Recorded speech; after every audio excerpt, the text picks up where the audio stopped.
সোনা কোথায় ঘুমিয়ে পড়লে? এই যে বিছানা থেকে তুলেছি, ডাইপার চেঞ্জ করব বলে এখানে ঘুমিয়ে পড়ছে। এই যাবার তাকাচ্ছে।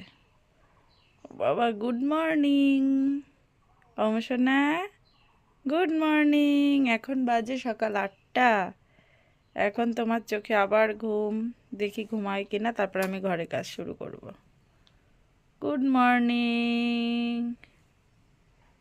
রাত্রেবেলা 1টার সময় উঠেছো আর 3টের সময় ঘুমিয়েছো। আবার 4:30 5টার দিকে উঠেছে, আবার 7টায় উঠেছে, এখন 8টা বাজে আবার উঠেছে। ওরে বাবা, কে রে? পুট করলো কে? Good morning. কি বলো?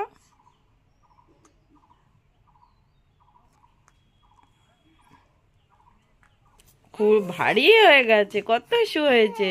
এইবার সোনা এই যে রেডি হয়ে গেছে, খাও খাও করবে, তারপরে আমরা অন্য কাজ করব। ঠিক আছে, লেট স্টার্ট। ওই আমি ভাবলাম তুই ঘুমাবি, আমি তখন দাদাভাইকে খাওয়াবো, আর ও কিনা ঘুম থেকে উঠে হাসছে। পটি করছে। পটি করছে?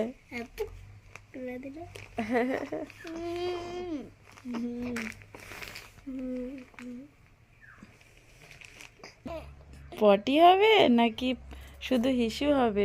সোনা, সোনা কই কই দেখি। কোদ দিচ্ছে।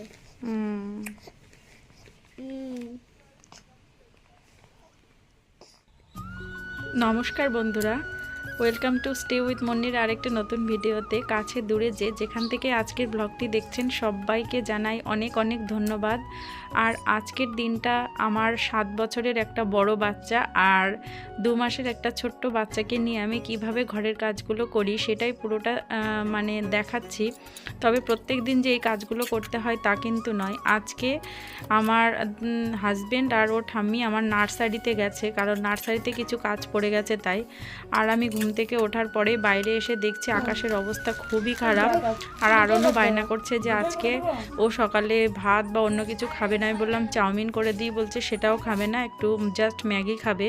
হয়তো বুঝতে পেরেছে যে মা কতটা বিজি, তাই এইখানে সোনাকে ঘুম পাড়িয়ে রেখে এসে ভাতের জন্য সমস্ত কিছু রেডি করলাম আর আরনের ম্যাগি বসিয়ে দিয়েছি। তার মধ্যে সোনা উঠে গেছে, এত কান্না করছে যে ওকে নিয়েই আমাকে কাজগুলো করতে হলো। তারপরে ভাবলাম যে তাহলে ওকে এখানে শুয়ে রাখি, বাইরে একটু রোদ এসছে, তখন প্রায় 9টা মতো বেজে গেছে। আর এদিকে আমি ফ্রেশ হয়ে নিয়েছিলাম তার আগেই, আর এখানে ওকে শুয়ে রেখে তারপরে আমি ভাতটা করলাম। এবার আরনের ম্যাগিটাও রান্না করে দিলাম, বললাম যে তুই আজকে অন্তত একা একা খা আর ভাইয়ের পাশে বস, তাহলে কি হবে আমি ঘরের মধ্যে কাজগুলো করব। এদিকে ঘর বাড়ি সমস্ত কিছু ছিটানো। আসলে পরপর একের পর এক কাজ করতে আমার ভালো লাগে, কিন্তু সমস্যাটা হয় এখন ছোট বাচ্চাকে নিয়ে, কারণ ওর কিছু টেক কেয়ারের ব্যাপার থাকে যেগুলো আমার একার দ্বারা সম্ভব হয় না। সংসারে কাজ করতে গেলে হয়তো ওর কিছু মিস হয়ে যায়। তবে আজকে ওর মিসের মধ্যে ওই যে হাঁচি দিচ্ছে, ঠান্ডা একটু লেগেছে, তাই ওর অয়েল ম্যাসাজটা আজকে দেব না, আর স্নানটা একটু পরেই করাবো। খেয়ে নে, তুই খেয়ে নে।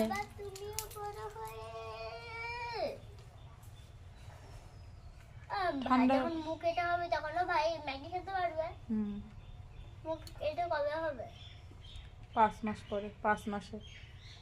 আচ্ছা, মেয়েদের 7 মাসে। ঠান্ডা হাওয়া আসছে, শীত করছে, গায়ে ওটাতে ফেলে দেয় না যেন, দেখিস ওই দেখ লাথি মেরে সব ফেলে দিচ্ছে। তুই তাড়াতাড়ি কর, আমি ভাতটা বসিয়ে নি, ওরা এসে ভাত খাবে। আমি তলায় দিয়ে রাখি তাহলে। তোর দিকে পেছন দিয়ে খায় কেউ, ওর দিকে সামনের দিকে ঘোর। আমার মনে হয় প্রত্যেকটা মেয়ের মধ্যে কাজ করার দক্ষতা, বিশেষ করে সংসারের কাজে নিপুণ হওয়াটা খুব দরকার, কারণ কখন কোন পরিস্থিতি জীবনে আসে বলা যায় না। কারণ সব দিক দিয়ে গৃহকর্মে নিপুণা না হলে সারা জীবনে চলার পথে কোথাও না কোথাও মেয়ে মানুষদের অন্তত ঠক্কর খেতে হয়। তবে এক্ষেত্রে ব্যতিক্রমও আছে, কিন্তু আমার লাইফের সঙ্গে আমি যতটা পরিমাণে নিজেকে মানে নিজের অভিজ্ঞতা দিয়ে বুঝেছি, তাতে এটাই বুঝেছি যে সমস্ত কাজ করার দক্ষতা মেয়েদের অন্তত থাকা উচিত। উচিত। আর যে আমি যে কাজই করি না কেন, সন্তান জন্ম তো মেয়েদেরই দিতে হয়, আর মানুষও তাদেরই করতে হয়। স্বামী স্ত্রী যতই আমরা সমস্ত কিছু ভাগ করে নিই না কিন্তু কিন্তু মায়ের যে দায়িত্বটা কিন্তু মাকেই পালন করতে হয়।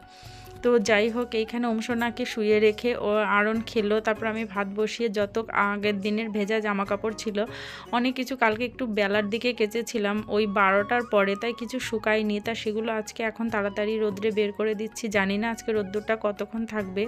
আর এখন একটা সবচেয়ে বড় সমস্যা, মানে মাথার উপর চাপ হচ্ছে, আরনের পরীক্ষা সোমবার থেকে, আর আজকে আমি রবিবারের ব্লগটা বানাচ্ছি। ওর আজকে স্কুল নেই, তাই আজকে ডেইলি রুটিনটাও একদম আলাদা রকম হবে। 12টা থেকে ড্রয়িং ক্লাস থাকে, সেখানে ও যাবে। আর তার আগেই আমি ভাবছি ওকে এই ওয়ার্কশিটগুলো রেডি করে দিচ্ছি, যাতে ও বসে বসে লিখতে পারে। আর তার মধ্যে যে কত ঝামেলা হলো, মানে একবার ঘরে যাচ্ছি, ভাত নামাচ্ছি, আবার এদিকে ওমসোনা উঠে যাচ্ছে, তার মধ্যে আরন আবার পাড়ায় খেলতে চলে যাচ্ছে, ওকে টেনে ডেকে নিয়ে আসতে হচ্ছে, এই যে যেখানে সেখানেই বসে পড়ছে লিখতে, মানে একটা বিজিগিচ্ছির অবস্থা। তারপরে এসছি ঘরের দিকে, দেখো ঘরের কি অবস্থা। আর ঘরের এই অবস্থা থাকলে আমার ভীষণ খারাপ লাগে। তো ওমসোনাকে দোল্লায় রেখে এসেছিলাম, তার মধ্যে ঘর পরিষ্কার করতে করতে হঠাৎ করে মানে দেখি যে ওমসোনা উঠে গেছে। আবার ওকে ঘরে নিয়ে রেখে তারপরে আমি বাকি কাজগুলো করলাম। আর তার মধ্যে মধ্যে ঘন্টায় ঘন্টায় তো ওমসোনাকে ফিট করানো চলছে। যাদের 2 মাসের বা এই ছোট্ট বাচ্চা আছে, তারা অবশ্যই জানেন যে কতটা পরিমাণে মানে কতটা ট্যাকেল করতে হয় বাচ্চাদেরকে নিয়ে। তো সেটাই করছি আর কি। তো যাই হোক, বাচ্চারা যখন বড় হয়ে যাবে তখন ওদের স্মৃতিগুলো হয়তো হাতড়ে বেড়াবো। কারণ এর আগে যখন আরন বড় হয়ে গেছিলো, তখন আমার মাঝে মাঝেই মানে এটা মনে হতো যে ছোট থাকলে ভালো হতো। থাকবে না, আমার সব কাজ হয়ে গেছে। এই যে এদিকে তাকাও, এই যে হ্যাঁ, সব কাজ হয়ে গেছে। এবার ওমসোনাকে খাওয়া করাবো। আজকে প্রচন্ড হাওয়া উঠেছে, জানি না কি হবে। এর মধ্যে আমাদের সকালের খাওয়া দাওয়া হয়ে গেছে। আর শাশুড়ি আর ওর বাবা যাচ্ছে হচ্ছে ঠাকুর ডোবাতে, মানে কীর্তনের যে ঠাকুরগুলো ওগুলো গঙ্গায় রেখে আসবে। আর আমি এখানে জামা কাপড় সার্ফে ভেজাতে যাবো। দেখি ওমসোনা উঠে গেছে। আর ওর হিসু যেগুলো করেছিল আর কি, সবসময় তো ওকে ডাইপার পরায় না, শুধুমাত্র রাত্রেবেলায় পরায়। আর বাকি সময় যে ন্যাকড়াগুলো আর টাওয়েলগুলো থাকে সেইগুলো সব এখন ধুয়ে দেবো। তো সব খুব তাড়াতাড়ি করছিলাম। আর তার মধ্যে কিন্তু ও উঠে একটু কান্না করছিল, তো ওর বড় মা এসে ওকে একটু রাখলো। তারপরে আমি এই জামা কাপড়গুলো কেচেছি। আর এর মধ্যে আরন চলে গেছে ড্রয়িং ক্লাসে। তো আমি ভাবছি যে এবার যদি আরন চলে আসে তা আমি ওকে মানে খাওয়াবো, সেই জন্য ভীষণ তাড়াহুড়ো করছিলাম। আর আজকে যেহেতু আকাশ মেঘলা, সেই জন্য দেখো সারা জায়গায় মানে জামা কাপড় অনেক ভর্তি। ব্লগ দেখতে দেখতে যারা এতটা সময় পার করে এসছেন, নিশ্চয়ই ব্লগটা ভালো লাগছে। তো চলুন এগিয়ে নিয়ে যাওয়া। বাবা এত তাড়াতাড়ি করছি। ওর বড় মার কোলে ছিল, এই যে আবার ঘুমিয়ে পড়েছে। এবার মাছটা বানাবো, যদি ও ঘুম থেকে ওঠে তখন খাইয়ে দেবো একবার। আজ প্রায় 1 সপ্তাহ মতো আমাদের নিরামিষ খাওয়া হচ্ছে, কারণ পাশে কীর্তন চলছিল, সেই জন্য ওখানে খাওয়া দাওয়া হচ্ছিলো। বাড়িতে যা হচ্ছিল নিরামিষ। তো আজকে মাছ নিয়েছি। আর মাছ নেওয়ার পরে জানলাম যে ওর বাবার আর কি অন্যান্য জায়গায় নেমন্তন্ন আছে, আর সেই সঙ্গে আরনেরও। তো যাই হোক, মাছটাকে ভালো করে ধুয়ে অনেক সময় ধরে লবণ দিয়ে ভালো করে ধুয়ে রেখে তারপরে আমি এখানে বটি টটি ধুয়ে একবারে নিয়ে এসেছি। আর মাছটা এখন ভাজা করে আপাতত আরনকে খাওয়াবো। আর ততক্ষণে ওমসোনার আজকে এবার ওঠো, এবার ওঠো, 12টা বেজে গেছে, স্নান করতে হবে। ওঠো ওঠো ওঠো ওঠো পাপ্পা সোনা, ওঠো। এই যে ওঠো ওঠো ওঠো ওঠো।